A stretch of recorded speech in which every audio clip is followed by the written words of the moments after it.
Developing now, the Federal Trade Commission just released new information about fraudulent tax filings, crooks stealing your tax refunds. Consumer complaints were at an all-time high last year. CBS 4's Chief Consumer Investigator Al Sunshine joins us now with developing details in a problem that, Al, keeps getting worse. Antonio, this is the report that was just released a short time ago. It identifies the Miami-Fort Lauderdale metropolitan area as the worst place in the country for identity theft. It's been tracking this growing problem for years, and now experts are showing me the latest software cyber thieves are using to steal billions of dollars from taxpayers. It is now an epidemic. Is there anyone here in this line that's here for identity theft? It's a national problem that could be leaving millions of taxpayers wondering this tax season what happened to their refunds. Federal prosecutors say it could be costing Uncle Sam billions of dollars. Tax refund fraud, the latest identity theft exploding across the country thanks to high-speed internet connections and state-of-the-art tax filing programs. Sunrise resident Vanessa Dow recently tried filing for her tax refund. She found out somebody else got it using her Social Security number. I got an alert today saying that my taxes have already been filed, and I have not filed them at all. I started crying. I was really upset. The General Accountability Office reports in 2008, Uncle Sam got 52,000 tax refund complaints. Just 2 years later, 2010, it skyrocketed to about 250,000. And the Federal Trade Commission says it's now getting about 50,000 ID theft complaints a week, mostly tax refund thefts.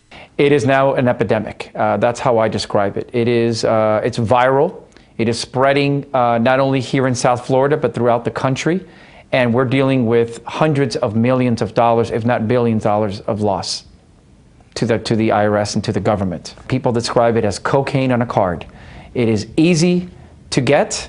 It spreads. It's a lot of money. And like I said, people are having parties in their homes and training others on how to commit this fraud. This latest cyber scam relies on just three things: tax software to electronically file multiple returns, personal taxpayer information like names and Social Security numbers, and an electronic filing number from the IRS. Take a look at this. The kind of software to pull it all off is even available for free. Okay. Cyber law specialist Brad Gross is a Weston attorney. He blames Congress and the IRS for this latest identity theft epidemic. Cyber scammer just has to have a little bit of motivation and a little bit of creativity, and they can easily conduct this type of scam. How hard is it to get this kind of software? Oh, simple. How hard is it to get people's IDs? Very simple. How hard is it to get an electronic payee number? Unfortunately, not very difficult. And when you put it all together, what do you end up with? You end up with the perfect storm of a scam at the taxpayer's expense.